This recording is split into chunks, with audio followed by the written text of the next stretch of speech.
사랑하고 또 존경하는 우리 이문동교회 성도 여러분, 안녕하십니까? 네. 오늘 저는 예수님의 비유 가운데 또 탕자의 비유 후반부를 함께 나누며 또 말씀의 제목을 측은히 여기시며 애원하시기를 이라는 제목으로 하나님의 은혜를 나누고자 합니다. 저희가 방금 이 재림에 대한 어떤 노래를 불렀는데 화인 여사의 글을 보니까 그 재림운동 그 시대에는 이 재림을 고대하고 외치는 이 찬양의 힘과 아주 능력이 있었다, 이렇게 얘기를 하더라고요. 근데 오늘 우리가 함께 부르면서 제 마음에 뭔가 우리 성도님들 역시도 어떤 그런 재림에 대한 소망을 가지고 부르시는 모습을 좀 느끼게 되었습니다. 오늘 말씀도 이런 찬양처럼 또 우리가 힘있게 또 우리가 새기시게 되기를 소망합니다. 오늘의 이야기는 누가복음 15장의 세 번째 탕자의 비유입니다. 지난 금요일에도 말씀드렸지만 이 탕자의 비유는 이 하나님에 대한 오해를 다시 예수께서 그것을 없애시고 그 하나님의 사랑이 어떠한가를 잘 설명해 주기 위한 비유였습니다. 그러면서 예수님께서 두 아들의 비유를 하십니다. 그분의 시선으로 두 종류의 죄인을 이야기하면서 가족 이야기를 꺼내십니다. 우리가 지난 시간에는 둘째, 막내 이야기를 했다면 오늘은 첫째의 이야기를 좀 하고자 합니다. 이 비유를 보시면 이제 갑작스럽게 주인공이 이제 둘째에서 첫째로 확 넘어가는 이야기가 전개됩니다. 그리고는 굉장히 많은 부분이 이 첫째 형의 관점에서 시작됩니다. 이 첫째 형은 한 화가가 그린 것처럼 이 오른쪽에 있는 차가운 눈동자를 가지고 그런 모습을 가진 뭘 인정해 보이는 그런 모습의 형입니다. 우리가 이 탕자 이야기를 제대로 알려면 반드시 이 형의 이야기를 알아야 한다고 합니다. 그냥 하나의 부록처럼 끼어서 넣은 내용이 아니고 이 형과 또 동생의 이야기를 함께 우리가 봐야지만 이 하나님의 사랑이 어떠한가를 우리가 알 수 있기 때문입니다. 우리가 잘 알듯이 이 맏아들은 좀 잘난 놈입니다. 우리가 잘 알듯이. 그러나 그의 본질적인 예수께서 보시는 그런 입장에서는 회개하지 않는 유대인과 각 시대의 바리새인과 같은 사람들을 대표한다고 이렇게 말합니다. 왜 그들이 잘난 사람이라고 말하냐면 그들은 뭐를 짓지 않았습니까? 큰 죄, 큰 죄를 짓지 않은, 어떻게 보면 모범적인 신앙을 했다라고 볼 수 있는, 그러나 스스로 의롭다는 생각을 가진 존재라고 이렇게 얘기합니다. 그래서 어떤 분은 이 등장인물 가운데 아버지가 있고요, 죄인인 줄 아는, 스스로 못났다고 슬퍼하는 아들이 있고, 그리고 또 누가 있어요? 내가 죄인인 줄은 모르는, 나 정도면 괜찮다라는 생각을 가진, 스스로 의롭다고 생각하는, 나 정도면 착하지, 이런 마음을 갖고 있는 아들이지 않았을까 생각을 해봅니다. 먼저 이 맏아들의 정신을 이렇게 보니까요, 무관심과 무기쁨의 정신 가운데 있는 특징을 가졌더라고요. 여기 보면 24절에 저희가 즐거워하더라. 뭐 때문에 즐거워합니까? 아들이 돌아온, 잃은 아들이 돌아온, 이 형에게는 동생이 돌아온 개념인데 그때 맏아들은 어디에 있습니까? 밭에 있습니다. 이것은 그 아버지의 관심과 아버지의 기쁨과 그 가정의 기쁨으로부터 분리되어 있음을 우리가 또 생각해 보게 된다는 것입니다. 둘째 아들 역시도 분리되었지만 둘째 아들은 대놓고, 그죠? 대놓고 아버지하고 분리되었다면은 이 맏아들은 어떻게 분리되어 있습니까? 좀 은밀하게, 분리되어 있는 모습을 우리가 생각해 봐야 하는 것입니다. 저는 이것을 그가 무관심한 존재이지 않았을까, 이런 생각을 해봅니다. 이 무관심이라고 하는 것은 그 어떤 관계되어 있는 것과의 기쁨이 없는 것입니다. 감정을 느끼지 않는 것입니다. 풍류와 춤추는 소리를 듣고, 우리가 꼭 알아야 됩니다. 하나님의 능력이 임하는 곳은 뭐가 있습니까? 기쁨이 있습니다. 자, 기쁨이 까리오 이렇게 말씀드렸었는데, 그런 풍류와 춤추는 소리가 항상 있습니다. 그런데 이 형은 거기에 직접적으로 가서 물어보지 않고 누구에게 물어봅니까? 종을 불러서 은밀하게 물어봅니다. 그의 마음에는 기쁨이 없었고요. 뭔가 참여하면은 자신의 어떤 그런 감정이 드러날까, 뭐 그런 생각을 했던 것 같기도 하고, 그렇게 참여해서 괜히 손해 보느니 뭐 하는 게 나요? 좀 선 그어서 누구 불러서 종 불러가지고 은밀하게 물어보는 것입니다. 그가 직접적인 관심이 없는 모습을 우리는 보게 된다는 것입니다. 영감의 글에 보면 이렇게 얘기해요. 기뻐하는 노랫소리는 그의 마음에 아무런 즐거움을 주지 못했다. 한 종의 그 잔치에 까닭을 물었다. 여러분, 이게 보니까 그 하나님 것에 기쁨이 없는 사람은 하나님 것에 대한 질투와 악의가 이렇게 자라는 것 같아요. 그 가운데 있는 것이 없습니다. 하나님의 기쁨을 온전히 즐기지 못하는 사람은 반드시 그것을 질투하게 되는 모습을 우리는 보게 된다는 것입니다. 그것이 바리새인과 서기관들의 모습이었다는 것을 우리가 생각해 봐야 하는 것이고, 또 이런 모습을 통해서 우리는 어디에 위치해 있는지 생각해 보는 것도 중요하다는 것이죠. 그는 침묵했던 사람입니다. 뭐에 대해서 침묵했을까요? 이 그림에서 이렇게 나오는데, 이 형은 가운데 있는 사람입니다. 그는 뭘 침묵했냐면 형과 동생이 싸우고 있는 그 상황 가운데서 침묵했던 사람입니다. 아버지와 그 둘째 막내가 싸우고 아버지의 유산을 가져다 달라고, 사실 그 아버지의 유산을 달라고 하는 것은 죽은 아버지 것만 받을 수 있었던 상황이에요. 그러니까 아버지를 죽인 것과 다름이 없는 것입니다. 이 형이 만약에 진정으로 가정을 사랑하는 사람이라면 뭐 했어야 돼요? 그 사이에서 중재를 했어야 된다는 것이죠. 그래서 유대인들은 이 아들도 탕자라고 여깁니다. 이 맏아들도.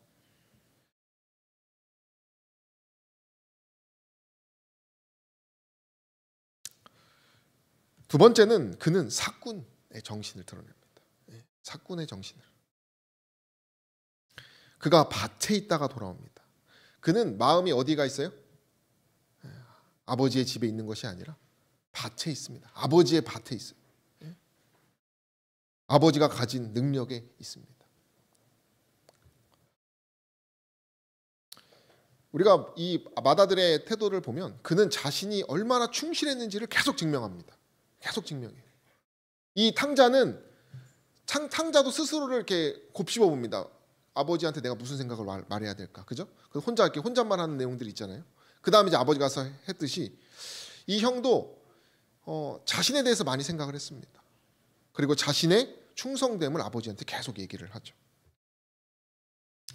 자신의 죄에 대해서 많이 생각했던 둘째처럼 그는 자신의 의에 대해서 많이 생각했던 사람입니다.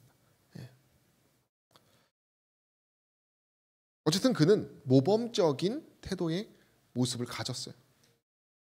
그것은 우리가 부인할 수가 없습니다.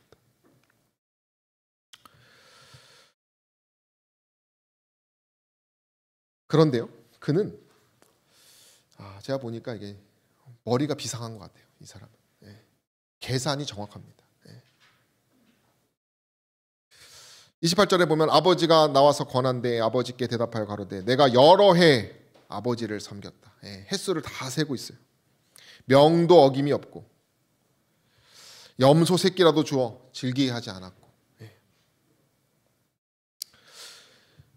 그는 아버지의 지금 최대의 관심사가 무엇입니까? 이 둘째들에게 남은 유산을 주려고 하는 것입니까? 아닙니다. 이 아버지는 지금 뭐에 기뻐요? 잃은 아들을 받았다는 것에, 다시 얻었다는 것에, 죽은 아들이 살아 돌아왔다는 것에 기뻐하는데, 지금 이 형은 뭐 생각만 하고 있어요? 내가 손해보고 내가 지키고 재산을 얼마나 했고, 그 마음이 어디가 있어요? 콩밭에 가 있는 것입니다. 아주 논리적으로. 돈이 피보다 진한 것입니다. 그에게는.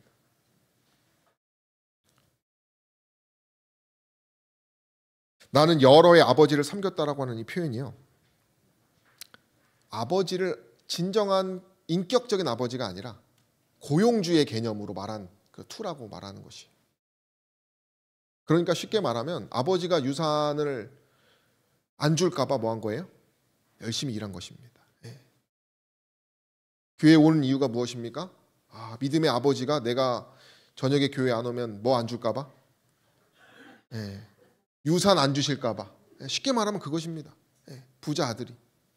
그래서 아버지 앞 며느리도 데리고 뭐 하는 거예요? 항상 교회에 오는 것입니다. 화요일 저녁 새벽 기도도 하는 것이. 그러나 그의 생각에는 항상 뭐가 있어요? 밭에 있는 것입니다.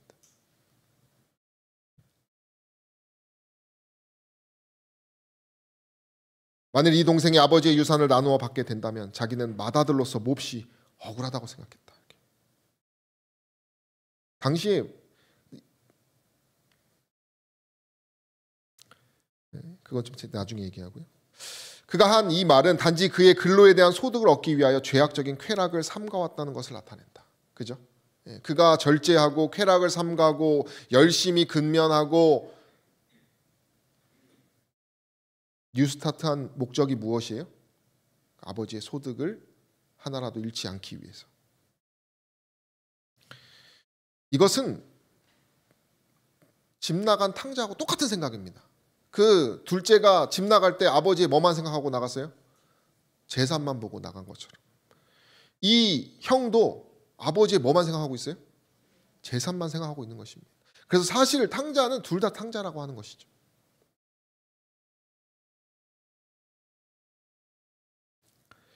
읽어주시면 감사하겠습니다. 그의 부친이 나와서 그를 달랠 때에 그의 교만과 악의가 드러났다.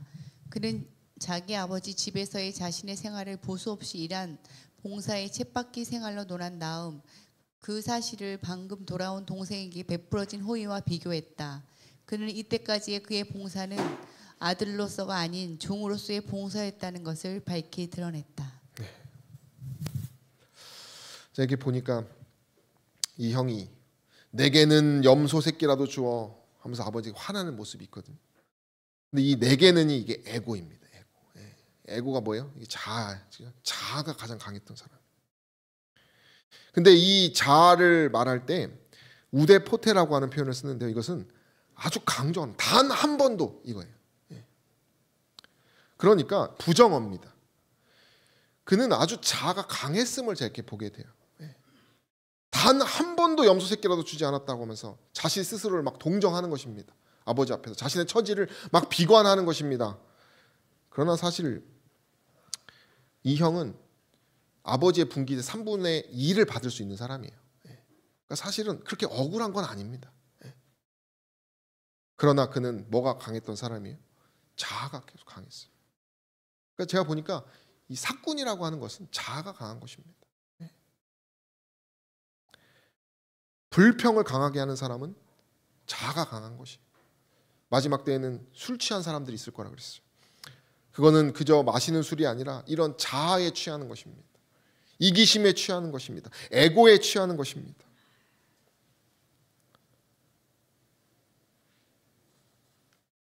그는 모욕감을 느꼈어요.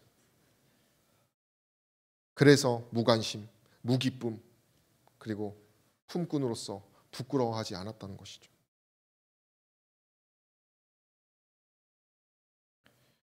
제가 병원에 있을 때 전에도 한번 말씀드렸는데 한 고등학교에서 이게 매주 금요일마다 이렇게 악기를 하러 왔었습니다.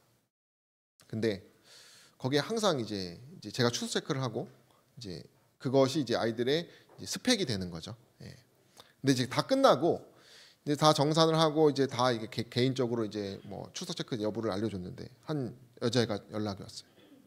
제가 잘못 체크했다는 것입니다. 뭐냐 이렇게 알아보니까 한 남자애가 자기하고 점수가 똑같다는 것입니다.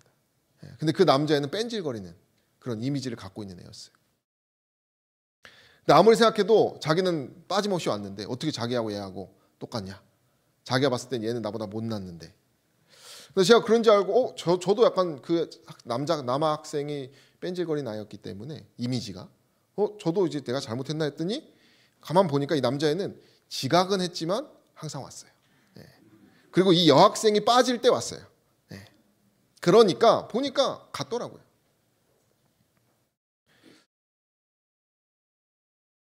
이 형은 자신하고 똑같이 취급하는 아버지의 그 모습이 싫었던 것입니다. 왜요? 자신은 뭐 했기 때문에? 자기는 잘났거든. 자기는 저 동생이 배짱이처럼 놀 때 뭐처럼 일했어요? 개미처럼 일했거든.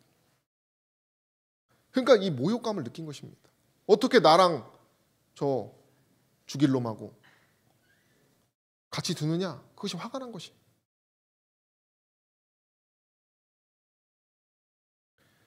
스스로 의롭다는 생각. 맏아들은 그 동생의 모든 행동을 비평하고 조그마한 결점에 대해서 비난하다. 늘 엿보고 있었다는 것입니다. 맏아들의 이 품꾼의 정신은 자신의 자아가 센 것이요, 자신의 의롭다는 생각이요, 또 무슨 근거가 있냐면 남들을 너무나 잘 평가하는 것입니다. 그럼으로써 자기의 용서하지 않는 정신을 변명했다고 말합니다.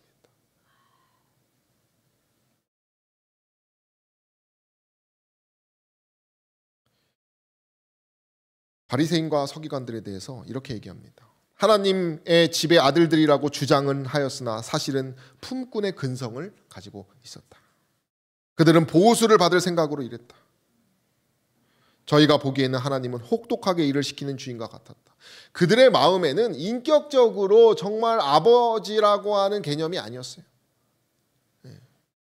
하나님에 대해서 잘못 알고 있기 때문에 그들은 품꾼의 모습을, 사꾼의 모습을 가진 것입니다.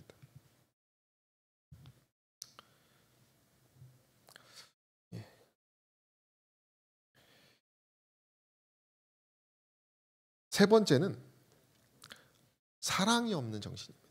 무애의 정신이에요. 지금 아버지가 지금 제일 기뻐하는 대상은 누굽니까? 집 나가서 돌아온 아들인데 그 아버지가 진짜 너무 좋아하는 아들을 바로 뭐라고 말합니까? 아버지의 살림을 창기와 함께 먹어들인 이 아들이라고 그랬어요. 이 형은 지금 아버지를 욕하고 있고 호칭이 내 동생이 아니에요. 이 아들, 이건 당신의 아들이라고 하는 것이 3인칭입니다. 동생이 형에게 자신이 창기와 함께 아버지가 다 썼다고 말한 것이 없는데 그가 지금 동생을 뭐라고 말하는 것입니까? 몸 파는 사람들과 함께 어울리면 다 썼다라고.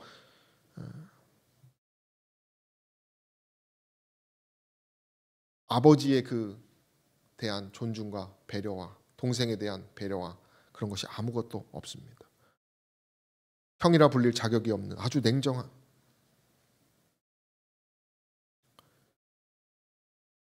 이것은 이렇게 말한 것과 똑같습니다. 아니 이렇게 쉽게 회개한다고 이렇게 쉽게 용서하면 됩니까? 마치 자기가 용서의 권한이 있는 양 그 동생을 지금 정죄하고 그 스스로 사랑이 없음을 증명하고 있습니다. 샤덴프로이데라고 하는 표현이 있대요. 이것은 뭐냐면 타인의 불행을 통해서 기쁨을 느끼는 것입니다. 타인의 죄의 불행, 타인의 어떤 그러한 잘못된 모습을 통해서 뭐 하는 것이에요? 자신의 감정을 채우는 것이. 썩은 고기를 먹는 하이에나처럼 남을 비평하면서 남을 깎아내리면서 자신을 뭐 하는 것입니까? 의롭다고 생각하는 것이.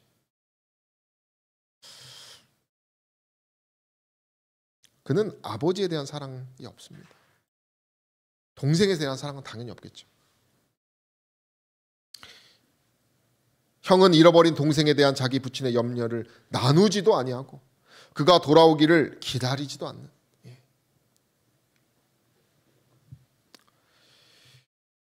여기 보시면 이제 송아지를 끌어다가 잡아서 아버지가 정말 이렇게 잔치를 벌이고 있는 장면이 이렇게 묘사되어 있습니다. 그러나 이 형은 잔치에 참석하기를 거절합니다. 당시에 장자라고 하는 직분은 아버지를 대신하는 아들이었습니다. 그러니까 아버지가 없을 때 아버지를 대신하여 아버지의 친구들을 대접하고 그 가정의 손님들을 배웅하는 그런 아버지의 역할을 가졌던 존재였어요. 그런데 지금 이 형이 집안, 이 콩가루 집안이라고 하는 것을 지금 잔치집에 보여주고 있는 것입니다. 그죠? 형이 안 가고 있는 것이에요. 집안 망신을 드러내고 있는 것입니다. 형제 사이에 갈등이 있음을 드러내고 있습니다. 아버지에 대해서, 가정에 대해서, 동생에 대해서 전혀 뭐 하지 않아요? 사랑하지 않습니다.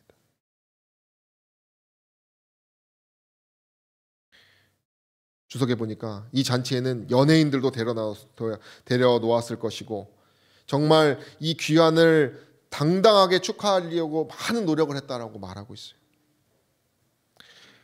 이 형은 의무가 있었습니다. 같이 기뻐해야 될 의무. 고대 사회에는 이 맏아들은 절대 순종을 했어야 돼요. 그것이 명예였습니다. 복종하기는커녕 듣지도 않는 모습이죠. 또 보면 내게는 염소 새끼라도 주어 나와 내 벗으로 즐기게 하신 일이 없더니 이렇게 표현합니다. 이 보면은 염소 새끼를 가지고 아버지하고 즐길 생각을 하지 않습니다. 누구하고 즐기려고 해요? 내 벗. 무정한 것입니다. 동생도 아버지도 사랑하지 않습니다. 자신만 사랑하고 자신의 사람들만 사랑하는 것이.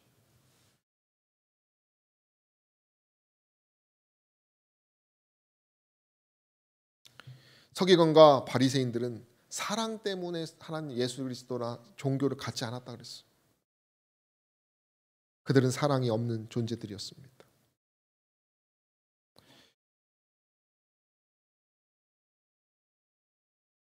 수고와 고행을 했지만 질투심이 있었고, 그죠? 진정으로 사랑이 없었기 때문에 그들은 헛된 노력만 하고 있었어요. 그러니까 화가 나는 것입니다. 읽어주시면 감사하겠습니다. 그는 충실한 아들에게 요구되는 모든 외적인 사항을 엄격하게 지켰지만 순종의 진정한 정신을 알지 못했다. 그의 봉사는 형식적인 효도에 따른 노예적 순종에 불과했다. 진정한 정신을 알지 못하면 다 잃는 것과 똑같은 것입니다. 우리가 정리해보면 무관심과 무기쁨, 사꾼의 정신, 사랑이 없는 무애의 정신을 지금 형이 드러내고 있습니다. 우리의 위치는 어디에 있습니까? 우리는 어떻습니까? 어떤 부분이 닮고 혹은 어떤 부분을 우리가 잘 경계하고 지키며 살아가고 있는지 우리는 돌이켜 봐야 한다는 것입니다. 그리고 우리는 이 순간 우리가 만약에 부끄러움을 느끼는 존재라면 어떻게 해야 되는지 생각해 봐야 합니다. 어떤 한 분이 사실 이 탕자의 이야기의 주인공은 아버지다 이런 말을 합니다. 그래서 이 탕자의 비유가 아니라 기다리는 아버지의 비유다 이렇게 표현한다고 해요. 두 탕자를 둔 아버지의 이야기인 것입니다. 다시 말하면 아들들을 불쌍히 여기는 아버지의 이야기라고 하는 것이죠.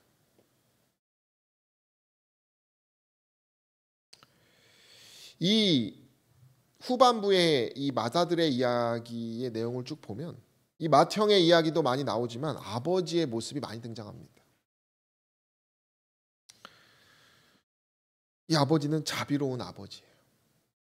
31절에 보면 아버지가 이르되 예, 이 예는 son이라고도 표현하고요.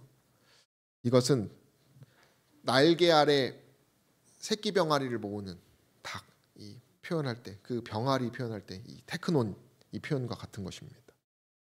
이건 다시 말하면 사랑스러운 내 아들아 이렇게 표현하는 것이에요. 그리고 32절에 보면 내 동생은 이렇게 표현합니다. 당신의 아들이라고 형은 말했는데 아버지는 다시 바꿔서 뭐라 그래요? 너의 동생은. 그러면서 아버지가 조근조근 이 형이 말했던 것들을 다 설명해줘요. 내 것이 다 너 것이다. 내 것이다. 이 내 것이 다 내 것이다 라고 하는 이 표현은 예수께서 나의 것은 다 아버지의 것입니다 라고 하는 표현과 같은 것이에요. 아버지께서 당신의 아들에게 모든 것을 다 위임하셨던 것처럼 이 아버지는 이 못난 형에게 모든 것을 다 맡겼던 형이라고 하는 것이죠.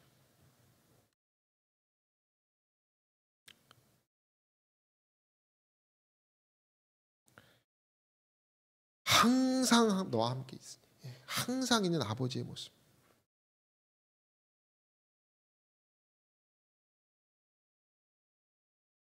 그리고 아버지는 그렇게 타이르면서 그 형의 의무에 대해서 다시 상기시킵니다. 기뻐하는 것이 뭐예요? 마땅하다는 것이에요. 이것은 너가 이 상황에서는 기뻐해야 돼 라고 말해주는 것이에요. 아들아, 너가 속상하겠지만 지금은 너가 기뻐해야 될 상황이다. 그것이 너의 의무다. 너가 정말 나의 아들이면 그런 태도를 가져야 한다라고 말하는 것이에요. 너의 잃었던 그리고 처음으로 갖게 된 동생을 너가 되찾은 것이다 라고 말하면서 아버지는 자비롭게 이 형을 타이르고 있다라고 하는 사실이죠. 우리가 어떻게 해야 될까? 이 아버지에 대한 인격적인 관계를 우리는 회복해야 한다는 것입니다. 이 형이 그래야 되듯이 저와 여러분 역시도 마찬가지라는 것이죠. 영감의 글은 부드럽게 그 형에게 말했다고 말합니다. 내 것이 다 내 것이로다. 너는 내 사랑을 믿고 값없이 주는 선물을 받기만 하면 그만이라고 했다라고 표현합니다. 아버지는요, 이 형에게 동생이 너의 형제라고 하는 것을 2번이나 강조해서 말합니다. 이 대화에서. 첫째와 둘째는 서로 형제라고 부르지 않지만 아버지는 그 둘을 다 형제라고 묶어서 강조하고 있다는 사실입니다. 이 두 아들들은 스스로의 힘만으로는 화해할 수 없는 지경에 놓인 불쌍한 존재들입니다. 그러나 이 두 불쌍한 아들들을 화해시킬 수 있는 존재는 누구예요? 아버지라고 하는 것이죠. 이 아버지가 끊임없이 달래고 있는 것을 성경은 묘사합니다.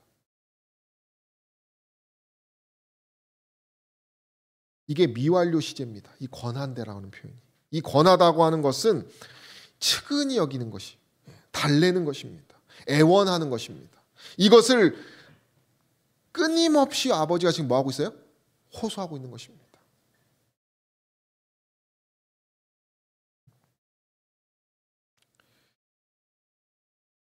누구예요? 이것이? 우리 하나님의 사랑이죠. 마음이 차가워진 우리들을 그의 십자가로 녹이시고 그분의 그 놀라우신 섭리로 우리를 사랑으로 끌어안으시는 아버지의 모습을 지금 우리는 보고 있는 것입니다.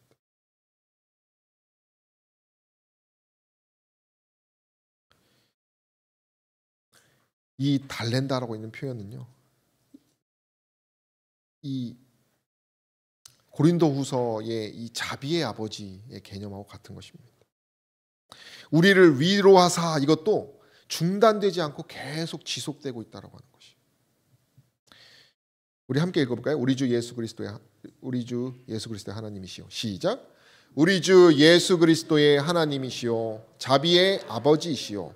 모든 위로의 하나님이시며 우리의 모든 환난 중에서 우리를 위로하사 우리로 하여금 하나님께 받는 위로로서 모든 환난 중에 있는 자들을 능히 위로하게 하시는 이시로다. 그리스도의 고난이 우리에게 넘친 것 같이 우리의 위로도 그리스도로 말미암아 넘치는도다.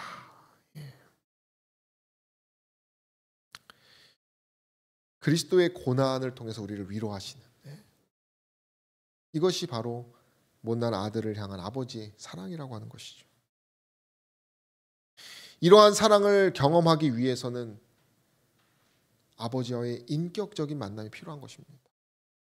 당자도 이 형도 자신의 생각을 버리고 아버지에게 나아가야 한다는 것이. 이 위로는 세상에서는 없습니다.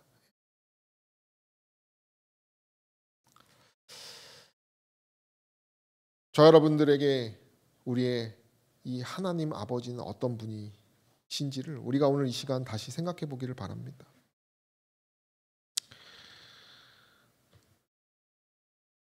형도 아버지를 고용주로만 여기고 동생도 아버지를 그저 나의 품꾼의 하나로 봐달라고 하면서 돈과 그저 연관 짓는 그러한 믿음을 가진 모습을 우리는 보게 되는데요. 저 여러분들은 그런 개념이 아니라 정말 우리를 위하여 그 모든 것을 다 내어 맡기시고 우리를 용서하여 주시기 위하여 자신의 아들을 기꺼이 내어주신 그 하나님의 사랑의 그 아버지로 우리는 나아가야 한다는 것입니다.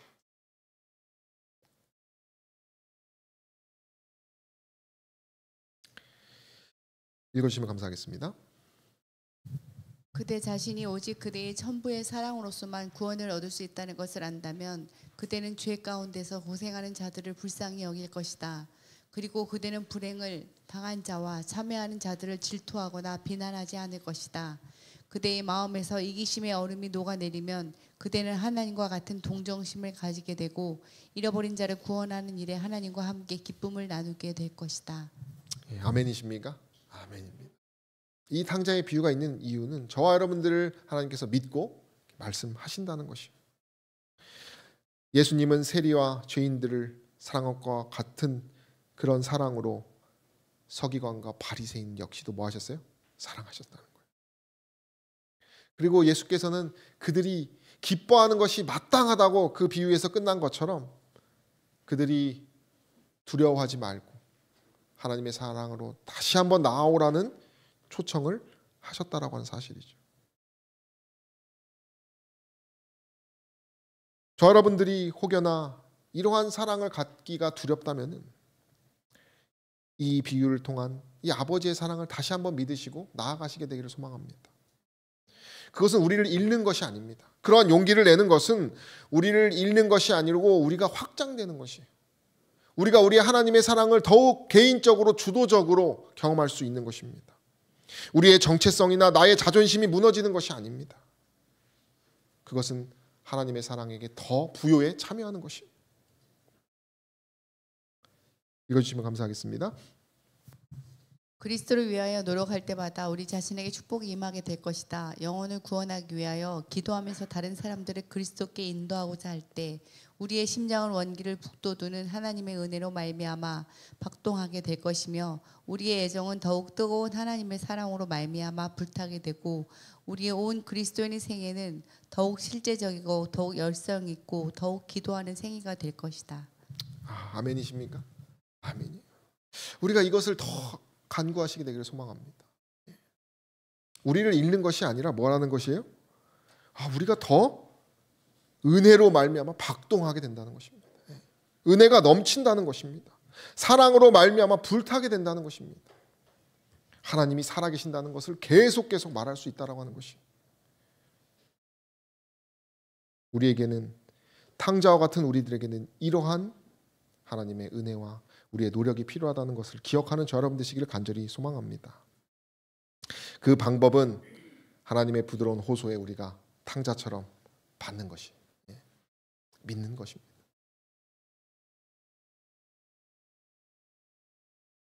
끝으로 영감의 글은 이렇게 얘기합니다. 이 비유는 아직도 계속 중이다. 무슨 말입니까? 이 형이 다시 회개해서 아버지가 돌아갔는지 안 돌아갔는지를 말해주지 않고 끝납니다. 이것은 지금도 계속되고 있다라고 하는 것이. 이것은 하나님의 놀라우신 은혜의 섭리입니다. 저 여러분들이 오늘 이 시간 이 맏형의 태도를 우리가 가지고 있었다라면 다시 한번 아버지의 품으로 돌아가셔서 저 여러분들이 우리의 그 차갑고 죄로 기울어져 있는 마음을 다시 하늘로 돌리셔서 하나님께서 바라시는 정말 우리를 향한 그 놀라우신 하나님의 계획에 우리가 참여하는 저 여러분 되시기를 간절히 바라며 말씀을 마치겠습니다.